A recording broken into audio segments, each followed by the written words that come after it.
Welcome to this edition of the High Strangeness Factor, copyrighted on the Paranormal UK Radio Network. I'm your host, Steve Ward. On the High Strangeness Factor, we explore all aspects of the paranormal and the unexplained, from the past to the present. We are interested in what individuals report. We are not concerned if the reported experiences fit an accepted belief system. The underlying principles that govern the paranormal act independently of my beliefs or anyone else's. As John Keel once said, belief is the enemy.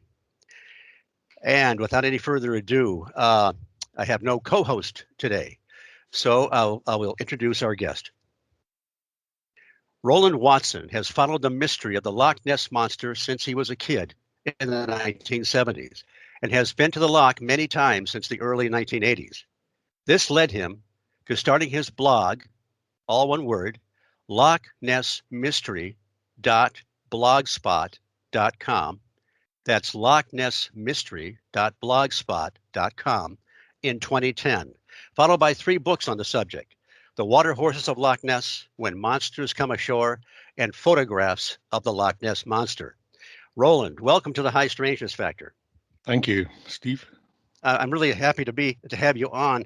I've had a couple of your books for a long time, and I've noticed that I had just recently I read a while ago Nick Redfern's book on Nessie, and so recently I was listening to it again on Audible, and I noticed that he mentions you several times and refers to your I think your website quite often. Yeah, Nick and I have spoken a few times. I've even reviewed his book.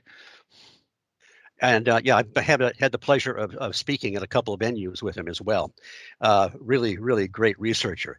So, like so many of us, I've been fascinated by the Loch Ness Monster, and I'm not sure where I first heard about it. I have to say that back in 1973, I traveled in Europe and the British Isles. And I was visiting a lot of relatives, a lot of second cousins there, and I did get a chance to stay at a youth hostel up in Inverness, and so I finally did get a chance to walk on the shores of Loch Ness, and it was after I had read, just several months after I read F.W. Ted Holliday's first book on Nessie, which was called The Great Orm. That's O-R-M. Of Loch Ness, and of course, orm is just an ancient word for worm. And of course, his views changed, and we'll get into that later, along with your research. But I had read that, and I was just absolutely fascinated by the reports that people had seen. And so while I was watching the waters, hoping to see something, I also was looking over my shoulder because of some of the incredible land sightings that have been reported.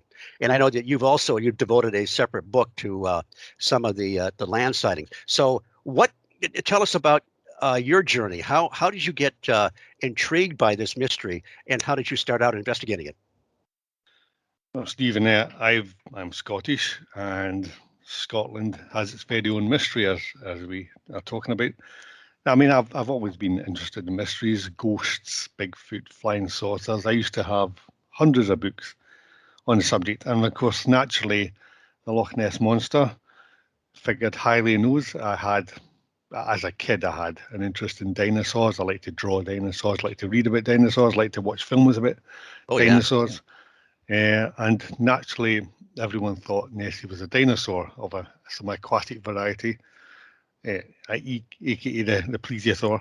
And those threads came together: mysteries, a local mystery, extinct creatures. So by the time you were talking about 1973, I was about 10, and I was still pretty naive. I was just eating up everything I could. Around that time, I began to buy books on the subject by such luminaries as Tim Dinsdale.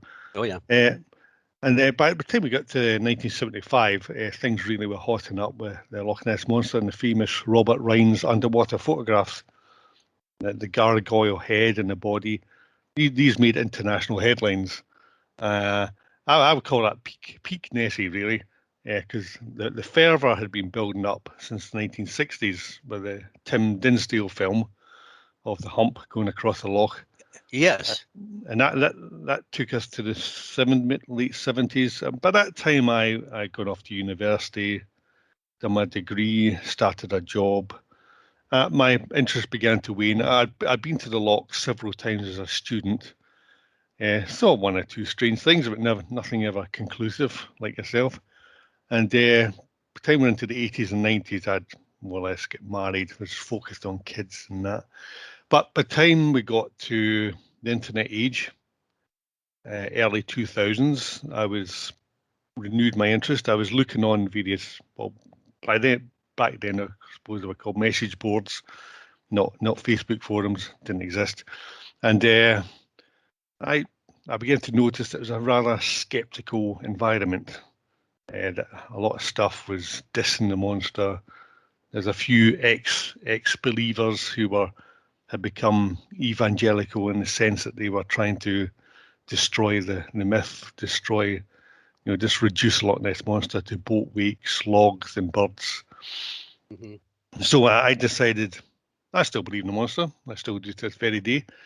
I decided, right, it's time to counterbalance this. And in 2010, I eventually started writing my blog, which is now nearly 800 articles in 11 years, covering various aspects, promoting. It's a pro-Nessie blog, unashamedly, and I promote sightings, modern and classical, review books, go over theories, be they plesiosaurs, ghosts, or other forms of animal, or zoo forms, as I say.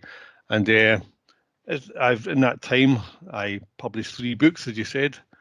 Some of that material for the books came from the blog, but it's also got new material. I mean, for example, the Water Horse, the Loch Ness book was my first book, and that's basically all new material. There's not much of that in the blog, but the other stuff is reprises and edits and collates a lot of stuff in the blogs, including land sightings, as you said. And basically, a lot of books in the monster, pretty generic. There's no book that ever been devoted to land sightings, no book devoted to photographs, and there was no book devoted to water horses, which is the legendary part of the story.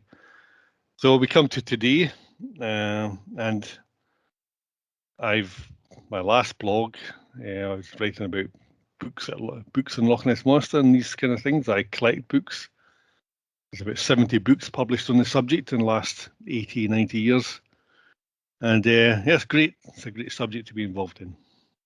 Yeah, I've recently got my hands on.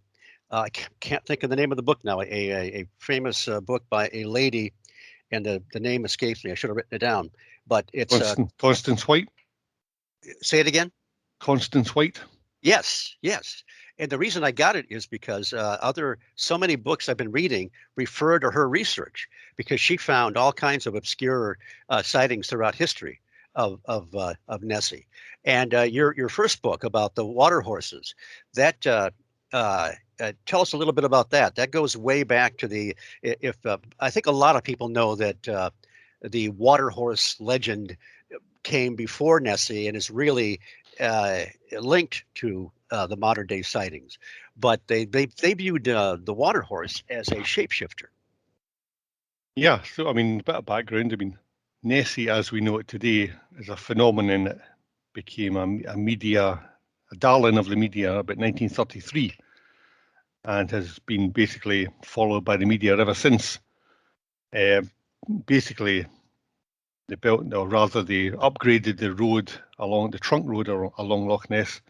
People started reporting seeing strange objects in the loch, humps, long necks, strange wakes, and so on. So the first newspaper clipping, apart from one or two false starts, 1933, May the 2nd, the headline of the local newspaper called the Inverness Courier said, "Strange spectacle on Loch Ness." And it reported a sighting by an Aldi Mackay, who was married to one of the hotel proprietors, who described basically something turning the water like the back of a whale. No neck, just a very large hump. And Right. what that article said was Has the legends of the Kelpie been proven true? Have they been come to life? So what we have here is an article linking the present with the past. Mm-hmm. Because that article said, for many generations, Loch Ness has been reputed to be the haunt of a Kelpie. And we better explain to listeners what a Kelpie is, for those who don't know. Back in Scottish folklore, Scotland was inhabited by various supernatural beasts, some good, some bad. We can basically talk about ones that are based on land, ones that are ethereal. We move on to the aquatic ones. We had certain creatures like the wraith, or the shellac, seal-like creature, or steel people. Focusing down, we come to three classes of creature which were said to inhabit the waters of Scotland. That was the water horse, the kelpie, and the water bull. Now, to explain, there is a difference between the two. And the first thing to say about the kelpie is it should not really be applied to lochs, which are large bodies of still water. They were actually river denizens. So a kelpie was a The kelpies were, or the water bull? kelpies. Okay. So kelpies were supernatural creatures which inhabited places of running water, i.e. rivers and so on. Mm-hmm. Sometimes mill ponds where rivers confluenced. They were described as horse-like creatures, which would have the appearance of a horse, a kind of longish neck and a long snouted head, which I take to be a precursor attempt to describe these creatures. I mean, horses were back then, 17th, 16th century, probably the animal that they could only compare this against. Right. I mean, people back then didn't know about plesiosaurs or things like that. Right. So, you think they were looking at what they're saying today, sort of the long neck feature, and kind of comparing it to a horse, and it's okay. Yeah. And these creatures were malevolent and were intelligent. They could speak to their intended victims. The kelpie would normally grab its victims as they tried to cross rivers where there was a lack of bridges. And we're told that its arms would reach out from the waters and pull down their victims into their watery graves. So that's kelpies. But my book's called The Water Horses of Loch Ness because the correct term is the water horse. Right. Or in the Gaelic mother tongue, the echusk. Yeah. Say that word again. I didn't know how to pronounce it. Echusk. And spell it for the audience. Well, being Gaelic, it's transliterated to Eachuisge. Okay. All right. That's the Gaelic.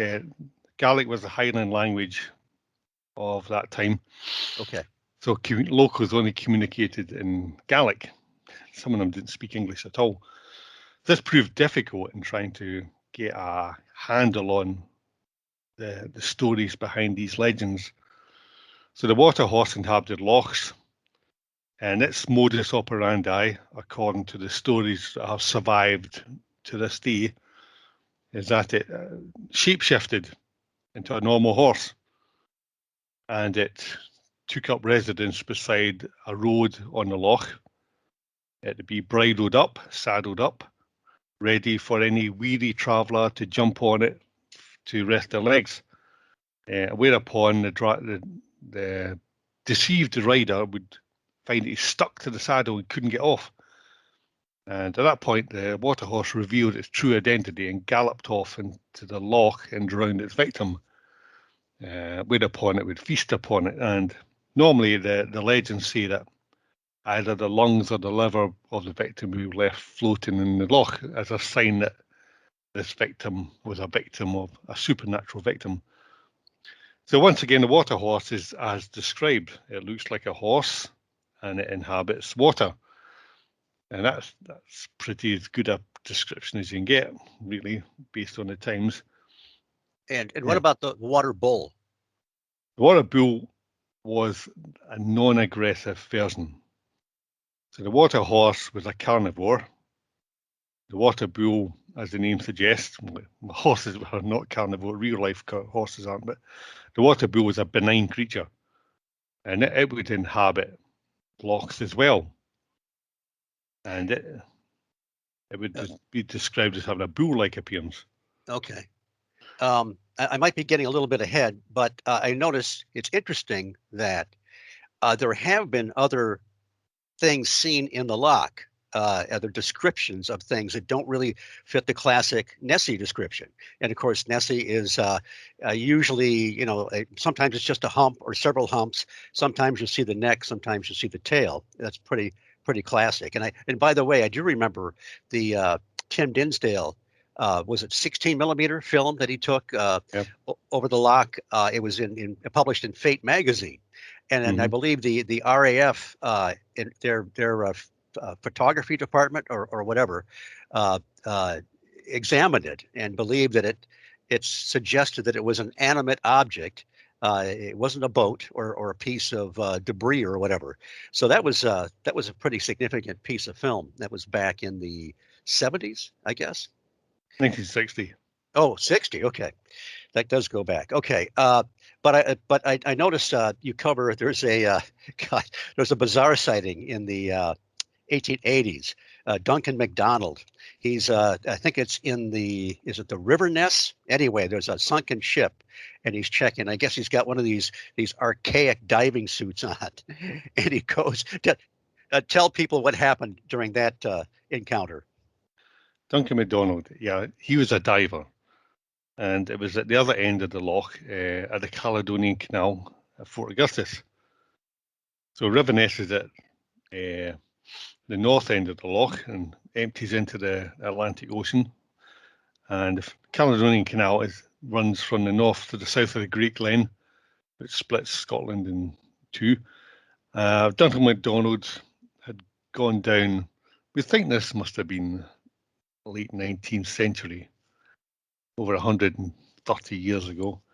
He went down to examine either a sunken vessel of some description or something like that, and he claimed that when first of all, the operators of the line got frantic line pulling to tell him to pull him up as soon as he could, which is quite understandable if you're a diver just seen something that looks like a giant frog.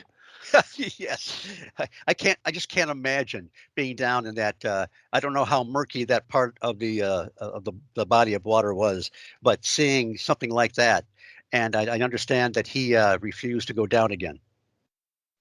You probably did. It's an apocryphal tale because it happened so long ago, and we think that the tale was picked up by one of the researchers in the 1960s or 60s. Because a lot of after the Dinsdale film was taken, a lot of investigators came up to the loch. The Loch Ness Investigation Bureau was set up to investigate, and locals began to come forward with their tales of old. And somebody who knew or heard of Duncan MacDonald was said he saw this frog-like creature sitting on a ledge. Now, as you say, Nessie isn't normally described as frog-like. Right. I mean, the vast majority of sightings are just of a single hump or two humps. They maybe 10% or so include a long neck and a small head. So people are saying, well, what was this guy looking at? It's a bit of a stretch to think that there's two extraordinary species of animal in Loch Ness, and some try to claim that, or maybe he was looking at it head on, so the neck, you couldn't see the neck, or so on. But nobody's really attempted to explain how a frog-like creature. I mean, some people think this vindicates theories about catfish, for example. Right. Or so on, which obviously have a looking straight at them would have a very frog-like appearance. But no one really to this day knows what that diver saw. Other divers have told their tales, but nothing like this. So it's interesting that you could almost say that's a water bull rather than a water horse. Right. Because the old legends say that Loch Ness is full of water bulls and water horses, Now, whether the locals thought there was two types of supernatural entities in the loch is a bit hard to ascertain, because a lot of these stories that we get back from centuries past were basically had Victorian researchers came up to the Highlands and began documenting these stories before they were lost to time, because the Industrial Revolution was taking off back in the mid-19th century. People were beginning to move around, cities were beginning to get bigger, and there was a danger that all the old stories would be lost. So we got all the old stories, and we basically have the water bull and the water horse as the two types of Loch Ness creature prior to 1933. You can go back to St. Columba as well, on the mid 7th century, mid 6th century, sorry, and because his book, his life story, written by one of the abbots of the Isle of Iona, basically said that he drove away a monster that threatened to kill one of his colleagues at the River Ness by invoking the name of God. Now, you could say that's for supernatural occurrence, though actually there's no indication in that story that the beast itself was supernatural. It's just called a water beast. Right. An aggressive, carnivorous water beast. The supernatural aspect is the indication of divine power. When we don't really hear more about supernatural, I mean, the water horse and water kelpies, we surmise, or we conjecture that we don't know much about the religion of the people at that time, who were the Picts, who then gave way to the Scots in later centuries.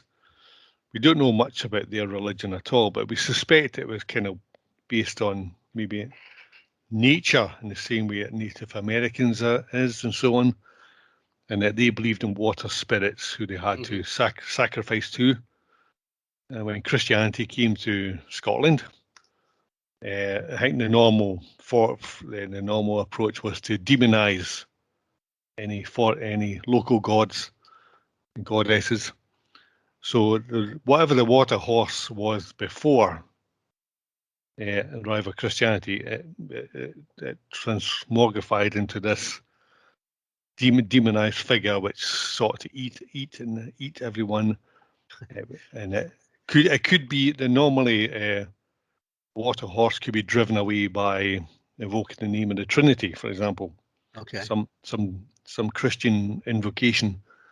There's definitely seen as an emissary of the devil, one of his demonic manifestations. Yeah, So, interesting that it was connected with demonic forces in the old days, and nowadays you'll see a cute little Nessie with a wearing a kilt floating on the water on a postcard. the paranormal aspects, obviously people don't like. I mean, it sells better, green fluffy Nessies. But when the one back then, obviously people just thought it was just a figment of people's imaginations, and there was no physical reality underlying it. Coming in the 1930s, 40s, various physical theories began to appear: plesiosaurs, sturgeons, giant eels, seals, whales, anything that was big was put forward. Supernatural, sorry. Go ahead. Supernatural explanations didn't arrive till the 1960s. So basically, everyone was trying to look for a physical explanation for what was going on here. But everyone agreed that generally this thing had a kind of, it was divided into three parts. You had maybe something that was about 30 foot long. You had a 10-foot neck, a 10-foot tail, and a 10-foot bulbous body. When it came on land, people had a better view of its total morphology. I mean, there's a sighting by a couple called the Spicers in July 1933. They wrote a letter to this. May I just stop you there for a minute? This is going to be a classic land sighting, and it was in 1933, wasn't it, when they completed the road, or at least they refined it between Foyers and Inverness, and there was a lot more traffic along this part of the loch. Not quite. There was two roads going along Loch Ness. There's the North Road and the South Road, which the Spicers were on. The North Road was improved. Oh, okay. But the Spicers took the quieter South Road where there's less traffic. And they were very credible witnesses too, weren't they? He was a director of Savile Row tailor firm, make suits and all that. So he probably he had a reputation to maintain. Right. Yeah, Yeah. So, his letter said that he saw this thing, the closest thing he could describe as a prehistoric monster or dragon. It just basically darted across the road about 50 to 200 yards in front of him.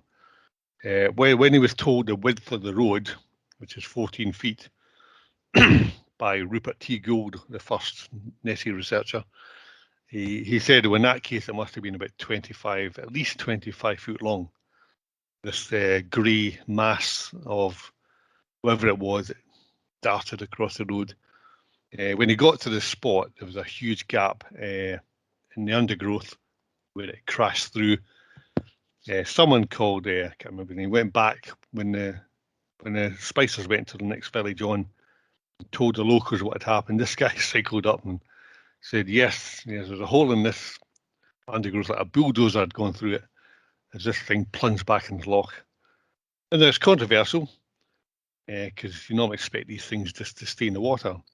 But you think about it from the water horse point of view, the water horse came on land to get its victims, which is a bit weird because, if it's a water horse, why doesn't it just stay in the water in upturned boats and things like that, or grab swimmers? Why does it need to go on land? It's out of its element.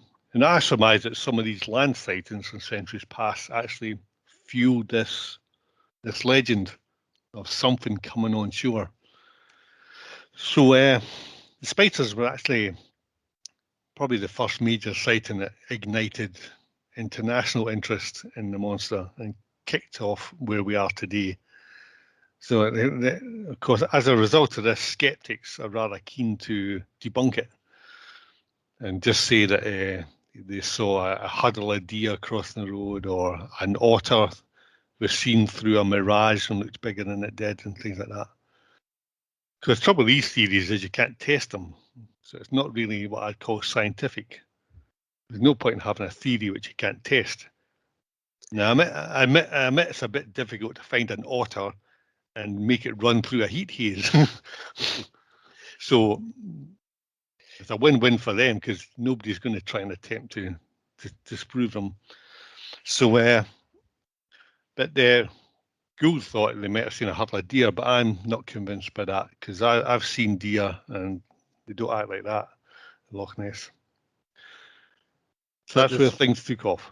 The thing is that, even though we can't scientifically prove these things, when you look at the body of the reports and so forth, we tend to find certain patterns and parallels that show up. And so that's significant. But I noticed there's another report. I think this came out about 33 when the publicity really hit. There was a woman, Kay McDonald, that claimed in 32 she saw something that looked like a crocodile that had either large teeth or something like tusks. I don't know if you were familiar with that report. Yeah, 32, like you said, that was up in the River Ness. That Okay. wasn't a land sighting. That was in the water. Right.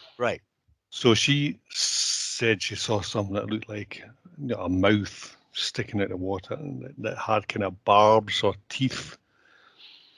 Now, we're not sure exactly what's going on there, but it's interesting that people that advocate, for example, a giant sturgeon think that she saw a sturgeon that day. So because sturgeons have long snouts and they have barbs, barbels, and obviously teeth. So, for example, some leading skeptics have said she saw a sturgeon, which bolsters their theory. The trouble with that approach is when you ask skeptics to give their view on citing eyewitness reports, they say, "Oh well, they just misidentified this or that, or it was too far away, or you can't rely on witnesses to properly describe anything." Right. Yet, when a sighting that comes up which fits one of their pet theories, then suddenly the eyewitness is perfectly correct. So you got to take these things with how people assess sightings with a pinch of salt. What she saw that day, we don't know. Right? Probably she just saw the head sticking out of the water, no more. Right. But it is interesting, like in so many other, I don't know, paranormal hotspots. Even during the Mothman sightings in West Virginia in the mid '60s, Yeah. several people saw this sort of humanoid with wings with red glowing eyes. But another one famous witness, Tom Urey, essentially saw a thunderbird, a very large bird he couldn't identify. So it just seems like in some of these areas that you don't get not everything isn't quite so consistent. Um, but I noticed one of your, boy, there's just so much to cover here. But there's a fascinating chapter. One of the ones I was drawn to in the book on water horses called "Supernatural Water Horses Today." Yeah. And as I mentioned, I was intrigued. I've always been intrigued by F.W. Holliday, known as Ted Holliday. And I mentioned his first book, The Great Orm of Loch Ness. His next book was The Dragon and the Disc, and that's where he had begun to believe that there was something, I don't know, paraphysical about Nessie. He in his first book he and others have really kind of put the plesiosaur idea to rest. I mean, just the idea of how many, since would be an air breather, how many times these things would have to surface in order to survive, even a small colony of them. But he thought it was, of course, some kind of an oversized mollusk, which did kind of fit some of the sightings. But then he even seemed to disregard that, and it gets very, very complex. He looks into the ancient carvings of the disc or the mandala and the serpent and so forth. Not really much time to get into that. But one thing he did mention, and maybe you could address, is the problems with cameras. People raising the camera up, ready to snap the picture. Nessie submerges, or the camera jams, or the batteries drain if it's a digital cam or a more modern camera. And I remember there's even one incident where they had a couple cameras on shore, and they triangulated, and Nessie didn't have any problem showing up in the area where the cameras didn't catch her. Yeah. Yes, but what have you found about the mysterious camera malfunctions in trying to capture Nessie?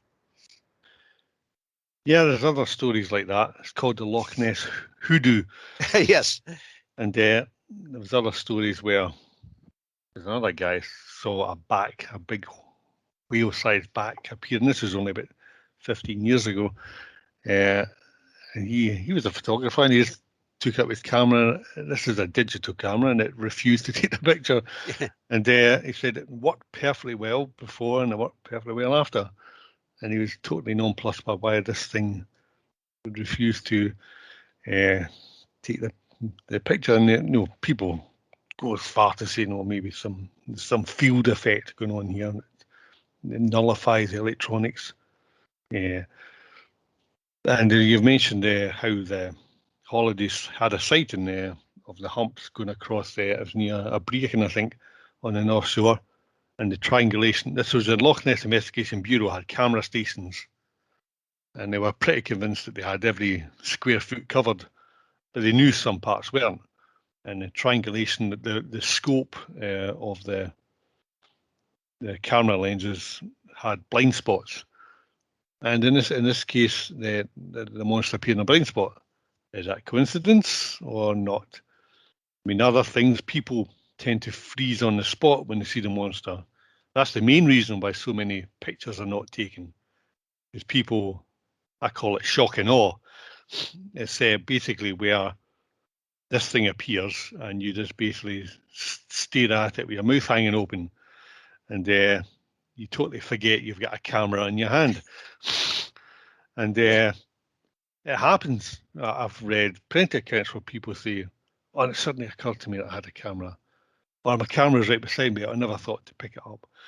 And or they get so mixed up in a state that they don't focus it properly, or they they have it set, for short range, and basically it's not set for telephoto. And the result is we have far less photographs than we really should have of the creature. And most modern mobile phone cameras aren't really up to the task anyway. They're more made for selfies and grand mountain. It would be great to get a selfie with Nessie, but that doesn't seem to be feasible. Well, the same thing seems to happen with people searching for Bigfoot. I know Ron Moorhead, the researcher in the Sierra Nevadas that captured the Sierra sounds years ago. In more recent years, he would have for tape recorders and cameras, their batteries would drain. Almost as it like people doing a haunted house investigation seem to have their power drained. So there's that pattern that seems to run through this aspect of researching cryptids. Well, Holiday, as you said, began to suspect there's more to this than just physicality. He was eventually, he wrote his first book, he thought it was just a giant invertebrate living at the bottom. Eventually he thought, well, there can't be enough food in Loch Ness. So he began to gravitate towards this paranormal solution. Though for some reason he seemed to think that he did try to accommodate this worm and the paranormal. So he began to view the worm as some kind of, what's the best word, archetype or some mythos that associates a worm with evil or supernatural. Yeah. So the Dragon of Disc book tried to set up the idea in the past there was a cult to the disc and a cult to the dragon. And this led to him. He was basically building on Jacques Vallée and his Passport to Magonia book, which basically was trying to seek a grand unified theory of everything for the paranormal. So while people were trying to link up fairies, UFOs, and so on. Is that the Goblin Universe by?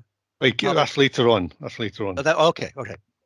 But you know, Jacques Vallée was a UFO researcher, and yes, he tried to synthesize all these Fortean phenomena. Well, I think he made a good case for elements, traditions, and folklore being consistent with at least some modern day UFO experiences. Although I don't think he was saying that leprechauns are driving flying saucers or that UFO pilots used to sport little green suits and red caps, but it was some kind of like a third rail or something like that common to both. But go ahead. Some underlying cause which manifested itself differently to different audiences across time and space. But Holiday tried to pull in the Loch Ness Monster into this model and come up with ideas that it was basically paranormal, and that led to his final book, The Goblin Universe, which actually posthumously published. He died before it was published. He gave the manuscript to another occult researcher called Colin Wilson. Yes. Who wrote the foreword, and he published it. And basically, Holiday turns out to be a person whose broad experiences. He had about a dozen experiences of poltergeists, ghosts, UFOs, and 4 sightings of the Loch Ness Monster. So this guy got around, and he travelled the world with the army during the war, and he's seen things in Egypt and so on. And so his this broad paranormal experience led Holiday to try and come up with a theory called, I think he called them M fields. It's a bit like Lyle Watson in Supernature. He's trying to come up with some energy-based field which produced these zooforms. Yeah, but it's a bit of a difficult theory to get your head around. And I think towards the end of his life, Holiday had a problem whereby because we had these Rhine's underwater photographs, he said, well, how on earth could something paranormal be seen underwater, 40 feet underwater? Right. Which is a legitimate question. I mean, has anyone seen ghosts underwater? People claim to see UFOs underwater, but can paranormal phenomena appear in any medium? Water or space, for example. So he began to doubt the paranormal aspects towards the end of his life because of the underwater photographs. And but nevertheless, Colin Wilson thought the book had excellent breadth and depth, and he, whether Holiday actually would have approved of it being published, I don't know. But to tell you the truth, Loch Ness has a range of paranormal phenomenon. Whether they're above the statistical norm for the average for an area, I'm not sure. We have our fair share of haunted houses, and so on, and tales of witches from the past. And there's apparently an area called the Clarsack Stone, where witches were reputed to summon up the devil in centuries past. Yeah. Now, Tim Dinsdale was another paranormal researcher. Yeah, didn't he started out Flesh and Blood, but he also made that journey, a little bit like Holiday, and believed it to be paranormal. Well, we're not sure about that because he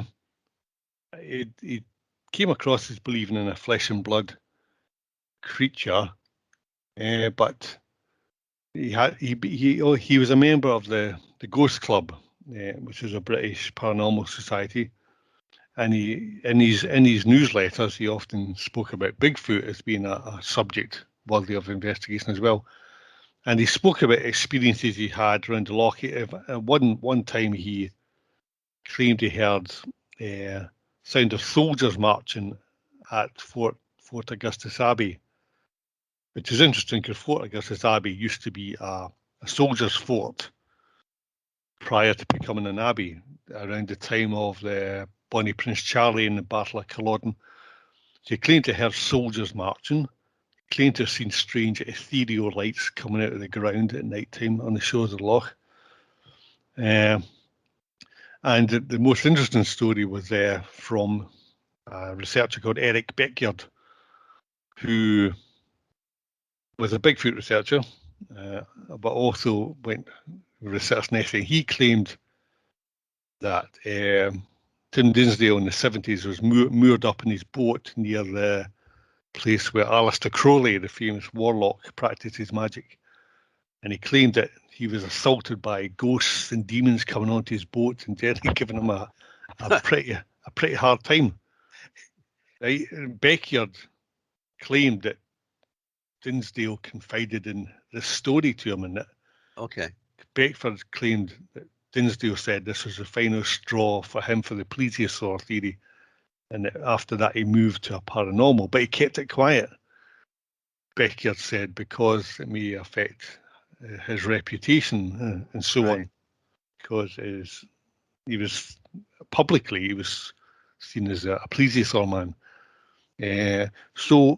But no one's ever substantiated or corroborated this story. Okay. So all we got is Eric Beckyard saying that Dinsdale was actually a paranormal man like Ted Holiday. The only other paranormal people I can think of is Tony Doc Shields. Oh, yes. Who took the famous Loch Ness Muppet photograph in 1977.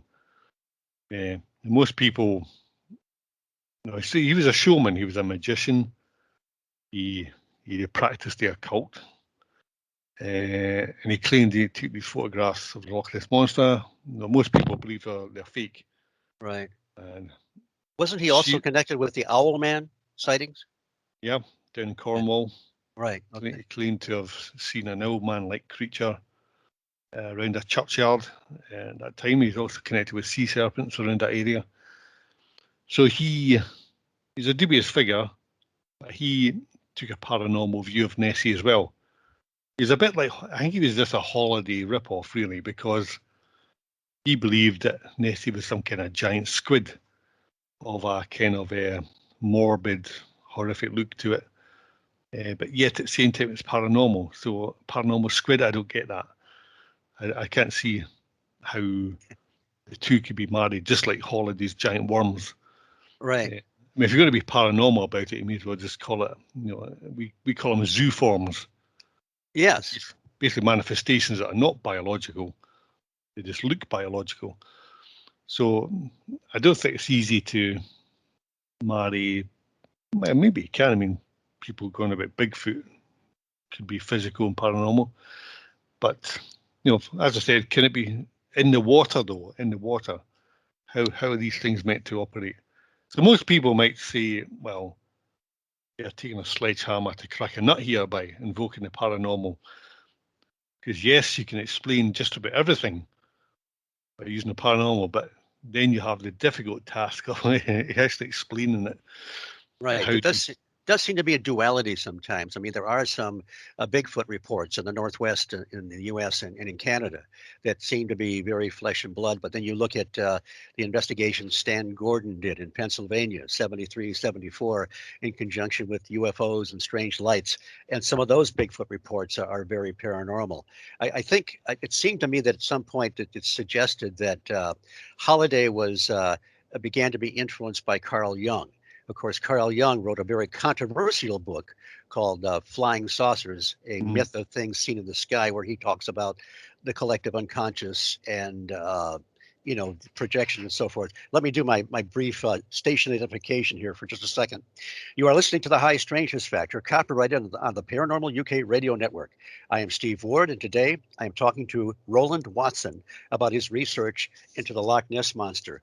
One other thing I wanted to throw in, I think that when there was a point when Holliday did become a bit disillusioned and thought that maybe he was on the wrong track with the paranormal and held up the publication of the Goblin Universe. But then he and I believe Randolph Pugh did investigations into bizarre incidents in Dyfed, Wales in 77. And that was a three-ring circus of the paranormal. There were 7-foot silver-suited giants, little guys that looked a little bit like leprechauns, egg-shaped objects, cattle being displaced, and it was sort of they saw a lot of parallels with folklore and what was going on at the time. So that was a very bizarre a set of circumstances where perhaps we don't know because he died so young, but that perhaps he was, and thank God for Colin Wilson. He not only brought forth Holliday's book, but also Tom Lethbridge, the famous dowser. His last book, I think, was The Power of the Pendulum, and we wouldn't have had these books if it wasn't for Colin Wilson. well, we have to mention Holiday's Man in Black, which is yes. Well, yes, I was going to want to get to that, and that's he covers that a good deal in the Goblin Universe, but also that brings in Dr. Donald Oman. But go ahead. Yeah, but when I talk about 1973, and Holiday was good friends with someone called Winifred Carey, who was a medium. In fact, she used to douse a map of the loch to tell people where the next likely sighting was. Really? And she doused it. There must have been about a dozen monsters in Loch. Robert Rhines actually used her dowsing abilities to try and find the best place to put his underwater cameras. I had no idea. That's really cool. That's true. So back then, Donald Ormond, he wrote his own book called The Devil Hunter. He actually... And he was an Anglican priest? He was an exorcist. Yes, okay. So when you look at on YouTube of him in the boat exercising the loch with holy water, Ted Holiday's actually in the boat holding the bottle. And around that time, Donald Ormond exercised various water beasts in haunted houses. So it was natural that Ted Holiday and him would hook up, and with Winifred Carey as well. But now after this was done, actually the stunt, what they did in the loch is actually a rerun for BBC television, because the actual exorcism had been done before.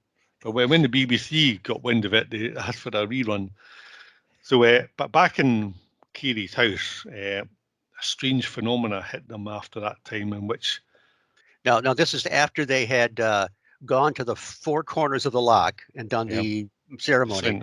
The cross, and then they went into the center of the loch with the boat, right? Yeah. Okay. They came back a few days later. Something that Holiday described as a tornado hit the house of Winifred Carey, and he saw some bright light spinning out in the house. Winifred Carey screamed. Holiday saw it. Winifred Carey's husband claimed he didn't see a thing. I know And, he was mixing a drink at the time, so there's no record as to how many drinks he might have had. So maybe he was in the best position. I think Winifred Carey said that she saw a light focused on Holiday, and this led us to the Man in Black a short time later. And there's a road that goes up towards Carey's cottage, which is actually on a cliff overlooking the castle. And Holiday was just walking up, and he saw this guy totally in black, just standing there motionless, looking at him. He appeared to have something like a helmet on and goggles. There's no way to actually identify who or what this was. And Holiday kind of walked slowly past him, never said a word to him. He never said a word to him. And then as he marched on past him, he said, well, I need to confront this person. He turned around and he was gone. He disappeared. And Holiday, nonplussed, he thought, was this akin to the Men in Black of UFO lore?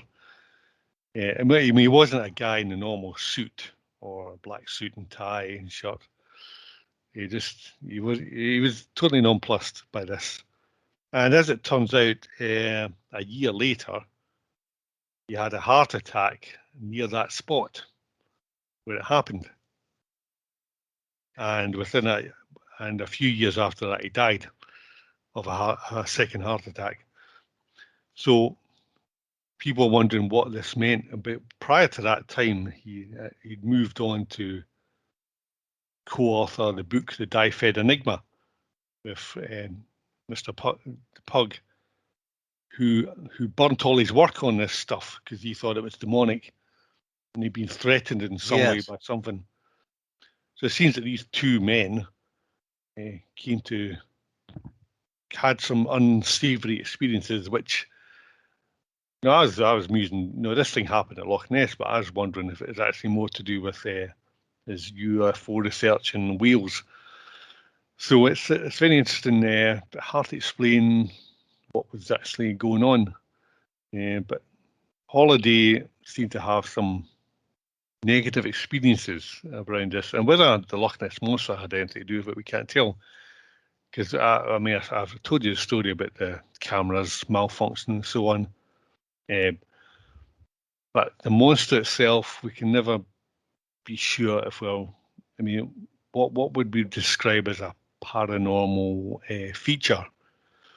Which, if the thing vanished before your very eyes, you'd say that's paranormal. But all intents and purposes, it seems to more or less behave like a large animal. It does have some odd features, like it has a back which can ripple, humps can appear or flatten out. It can sink vertically or rise vertically out of the water. So it has some odd characteristics which don't seem to fit other animals. So that's what makes this monster such a mystery. Well, it's interesting. Jim Mars, who is no longer with us, he was, wrote about a lot of conspiracy and stuff. He wrote a book called Sci Spies, and of course, we know about the U.S. military remote viewers, and they were out there looking for bad guys for the most part. But every once in a while, they would get a sort of I guess you'd call it a red herring, where they would stick in a blind target of something like UFOs or a point on Mars or something like that. Well, they remote viewed Nessie at one point, and we don't have much information, but supposedly they were getting something vaguely like a plesiosaur, seemed to have some kind of mass, would leave a wake and so forth. But when they tried to determine where it came from, it would disappear. And that made me think of I don't remember what the reference, but wasn't there one of these? This is like what an older story, and it could be apocryphal, where one of these things, a water bull or a kelpie or something, got caught between two pools of water, and was just stuck there, and they said that it just melted away. Yeah, I know which one was that. That was an island. That was an island. Actually. Oh, Ireland. Okay, Ireland's a good spot. Yeah, so that Holiday mentioned this story about but Okay. something serpentine Yes. caught in a culvert, Right. and Exactly. the old locals just left it there, and the thing just melted away. Really, no bones or anything. Right. Uh, It's made Go them ahead. think of invertebrates.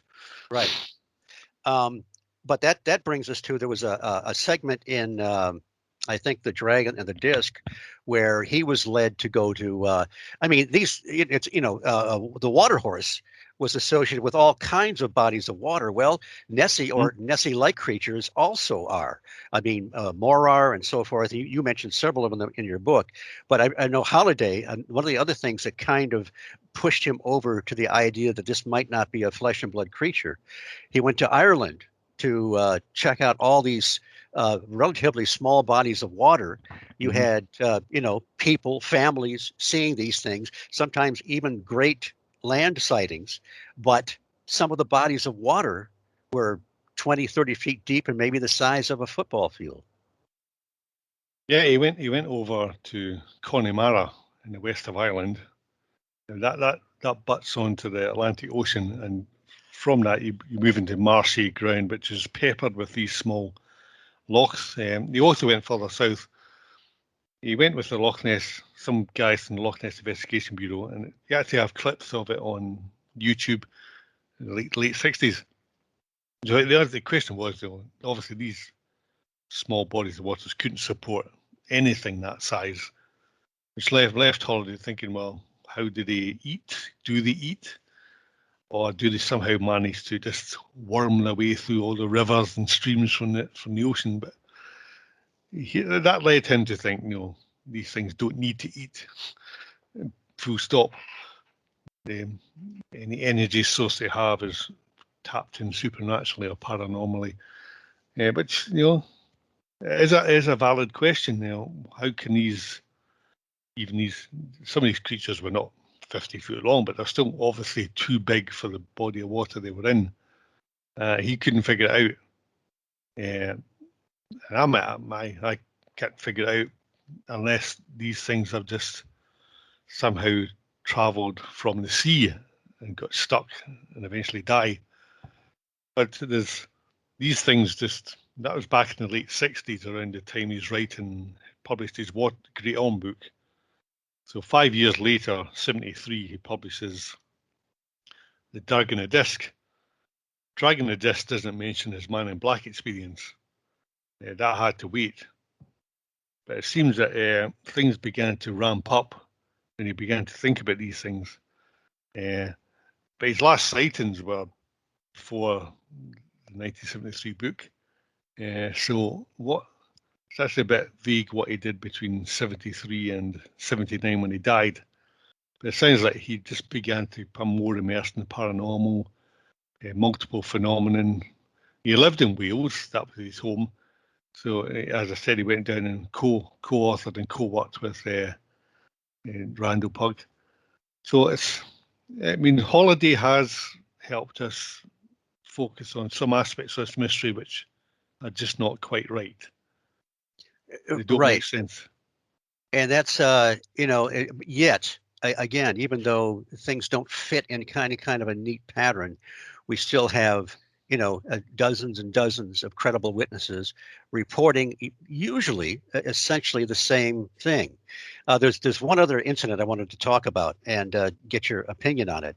Yeah. Holiday mentions it, and it was about the journalist from Sweden, Jan Sundberg, who supposedly got turned around in the woods. By the way, I have to tell you that Mm-hmm. when I was stayed at a youth hostel in Inverness, I came down. We must have come down by bus, but it's a long time ago. But we went down by Foyers River, and we were foolish enough to actually follow the river down to the loch. And there's one part of it that is really treacherous. I mean, we were a bunch of young, dumb kids. We were walking along kind of a ledge, looked like Indiana Jones would do. You went way down below, and there was like a cliff face above, and we had to actually walk sideways to get. I mean, we could have any one of us could have easily fallen. And I remember us finally getting to the river and going through all this massive growth. But I thought, what the, you look back in your younger years and you think, what the hell? And but it was a great day, and it was after reading about Loch Ness and the mystery. It was just really fascinating to be able to stand on the shore there. But Yeah, but yeah, but anyway, this Sunberg supposedly, you know the story that he came across yep. something he thought was. So tell us the story and tell us what you think about it. This must have been back in the early 70s. Jan Ove Sundberg, he was a young man back then. He it was on the south side of a forest, which was south east of Foyers, and he said that he saw a wooded area with a clearing, and he saw this thing that looked like an iron, to iron your clothes, sitting in this clearing, and there were some humanoid figures around it. So obviously this looked like a close encounter of the third kind.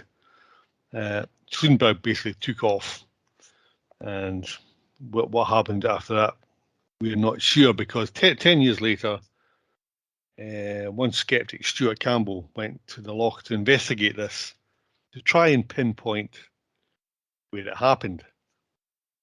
And they said Sundberg took a photograph. It came out so badly, like a Nessie photograph. Yeah. You can't really see anything. But there was a loop in there was some fencing in front of it, of a loop, a metal loop, where the wiring was. Right. And Stuart Campbell claimed he found that loop. And when he went to the forest, there's no room for any large craft to Right. occupy any space. He thought Sundberg was basically lying. I went myself to find the spot years later. It's in one of my articles on the blog. So I tried to find. I mean, there's enough detail in the account to go to the spot. So I went to the spot. I couldn't find a loop of wire anywhere. Though I did think that the forest to me didn't look as thick as Stuart Campbell claimed it was. And I thought there would be room for something large to occupy space.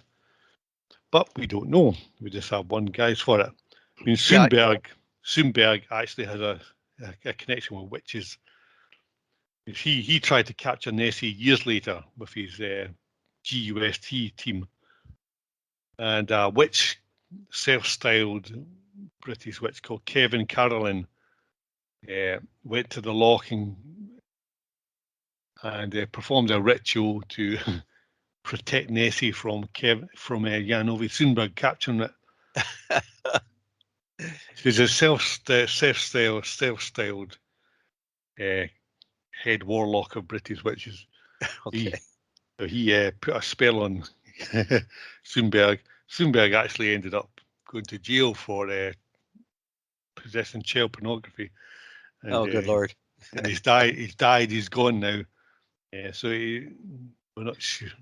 Jan Ove Sundberg was a mixed character, really.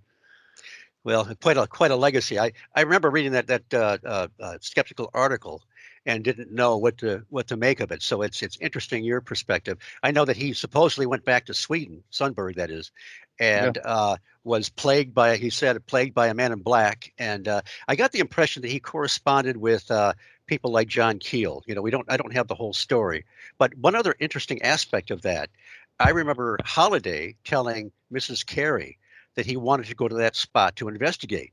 And she was dead set against it. She yes, being a psychic, she thought, yeah, tell us about that. yeah. This is at the time of the exorcism, so things were a bit raw, I would say. Yeah, but he said he wanted to go and check it out. So this would have been just a short time after it happened. Winifred Crary said she just had a bad vibe about it, and she counselled him not to go anywhere near the spot. Yeah, so he didn't. He never went, as far as I know. He never went. He didn't. I don't think he mentions it any further. I Very went. interesting. I went, and I didn't have any bad vibes. The only bad vibe was that I was there walking around taking photographs. Some guy turns up in a pickup truck. He said, "Wait, can you move along, please?" Because he said his mother his mother was in one of the adjacent houses and was getting worried with me wandering about. They thought I was casing a joint. thought, That's the only thought, negative thing thought, that happened to me. thought you looked a little bit too unsavory, I guess, huh? Yeah, that's an unsavory character. Well, it's interesting. Also, That's the only UFO sighting I can think of around that time. right. I mean, I know Holiday had a couple sightings, but some lights and that and so on. right. We've had some one or two, but nothing as overt as that. But which reminds me, you mentioned in the book on water horses about some of the again going back into. By the way, when I read your books and I see the references, you're forcing me to go back and buy some of these books, which are Mm-hmm. get a little bit pricey. But it's some are on Kindle and some aren't. But it's fascinating the way you have gone back to get these original sources. But you've got several sources where some of these lakes had the tradition of the water horse or the kelpie, but at night they would see I don't know, a light or an orb or something moving across Yeah. the water. Yeah, there's one or two cases where lights are linked with kelpies, and basically they're seen as a bad omen, and you shouldn't go any further. Bit like Holiday. Yeah, but there's only one or two accounts I found linking up with those. In general, kelpies are not associated with light manifestations, but in one or two cases we did find this link. It was a swamp gas, eh? Yeah. Listen, I lived through that I'm from South Central Michigan, but I Yeah. grew up around the Detroit area. And back in March of '66, we had the classic swamp gas sightings as pronounced by Yeah, Dr. Hynek at the time. So I know yeah. all about the swamp gas era. So, yeah, I mean, being perceived as supernatural entities, you could have some attendant phenomenon. I try to think of any others, but obviously the shapeshifters, they could shapeshift into humans as well, and so on, Well, that's and right. they were capable of supernatural feats, very strong, and they were warded off by various things such as certain trees, branches. So the lights, yeah, you reminded me there. I've forgotten about that actually. Yeah, have been associated with light phenomenon.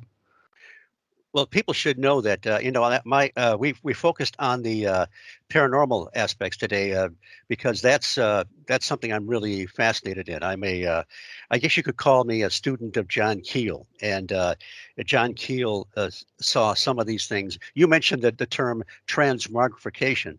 Well, Mm-hmm. you and John Keel in a comic strip, Calvin and Hobbes, are about the only places I've ever heard the term Mm-hmm. transmogrification used. So. But there seems to be something to that. To me, there seems to be a duality. Well, You yeah. can't completely reject the physical part, but there is something very high strangeness connected with this phenomenon. Well, I do believe in the paranormal, so whether I want to link it with the monsters, nothing. I used to believe the monster was a paranormal phenomenon back in the 80s, and I picked up in a work by someone called Tom Bearden in the 80s. He talked about two tupoidal thought forms.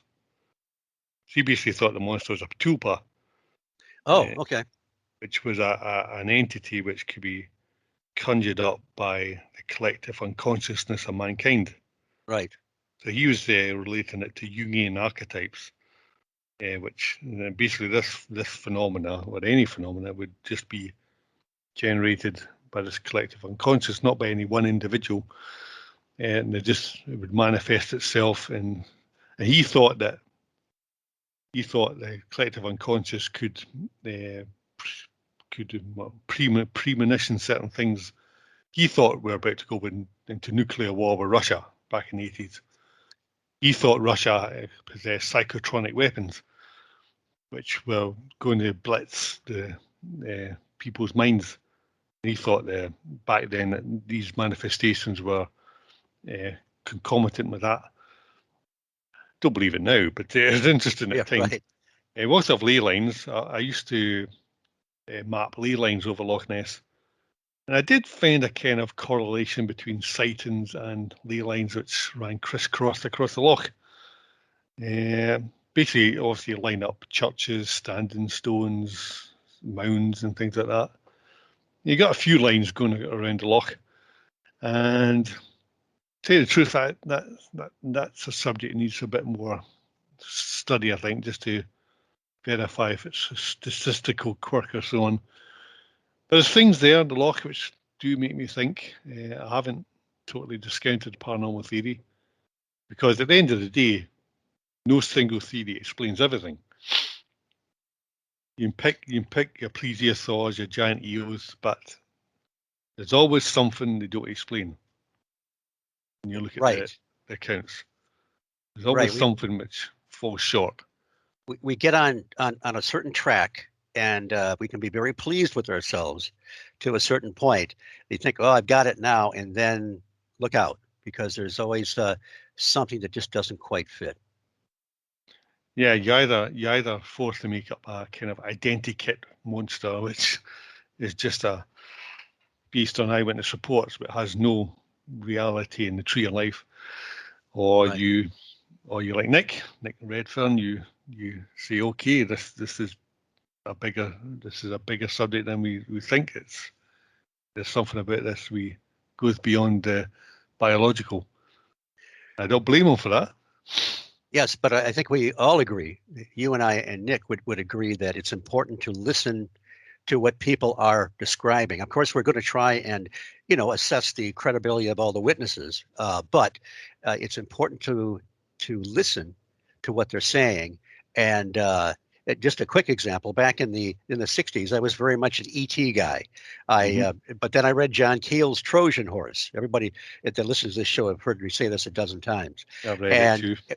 yes, and he made these, realistic connections between a lot of this phenomena, and I didn't care for that at first. I was kind of upset with that idea, but I've moved. But in using some of his methodology, I have found that people that have experience with UFOs have also had experience with cryptids and poltergeist phenomena, etc. Uh, but so anyway, yeah, yes, it is a mystery, and uh, it's for me. I can't.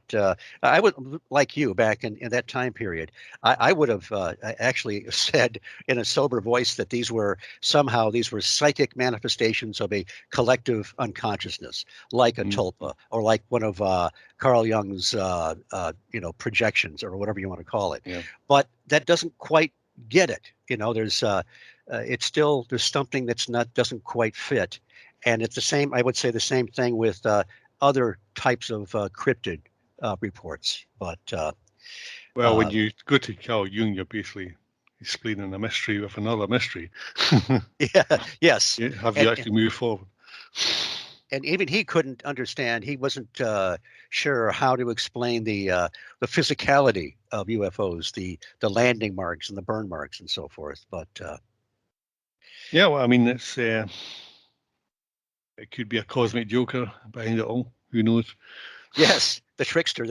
Got John Keel's Cosmic Joker. Yeah. Uh, it's uh, you know, we just had our Mothman Festival canceled. It's usually the third weekend every Hmm. September. And so this is the second one so we're all having these terrible Mothman Festival withdrawals, which is a lot of fun. And if you ever get over to this side of the ocean Hmm. at the right time, you would love it, because they have the 2 days of speakers. You've got the geography, the history, and the folklore, and it's just a great place to visit. But yeah, John Keel, Trojan Horse, the Mothman Prophecies, the Eighth Yeah. Tower, are Yeah. all just really great Classics. works. What's that? Oh, Classic. yes, yes. Classics. I think he advanced the field probably 100 years ahead of time. Mm. Although he was not static in his thinking, he actually backtracked a little bit on. He even while he rejected the ET hypothesis at one time, he later on he left the door open a little bit for that. So he wasn't really hard nosed about some of these things. But he would have told you. He said, "I don't know what it is. I don't know what the Mothman is. So, and I don't know what Nessie is, to tell you the truth." Yeah. Nor do I. Well, let's. I've, Oh, go ahead, Roland. Roland. no, no, nor do I. It's just it remains a mystery.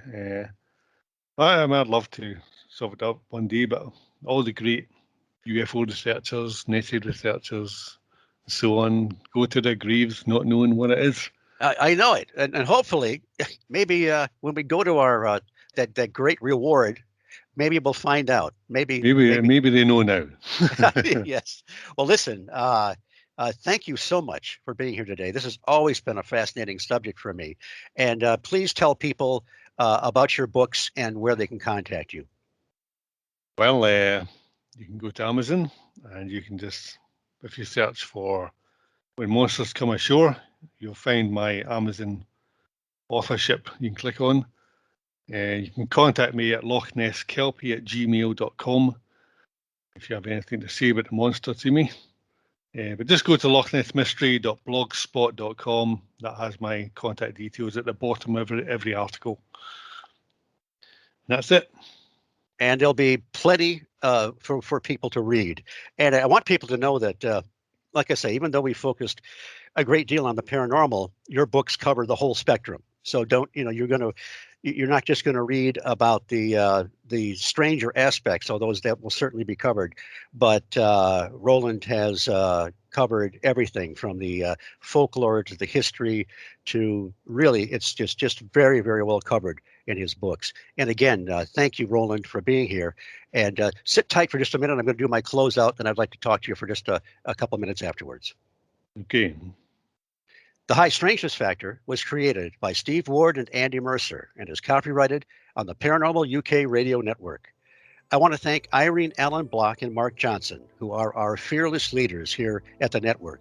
I also want to thank Andy Mercer, who does double duty as regular co-host and producer, and Brian Zeller, who composed the music for The Factor. I can be heard weekly on Mac Maloney's Military X-Files as a correspondent on this same network. And I am Steve Ward, your humble host here on the High Strangeness Factor, a displaced Yank on the Paranormal UK Radio Network. Thank you for listening. I will see you all again in a fortnight. Take care.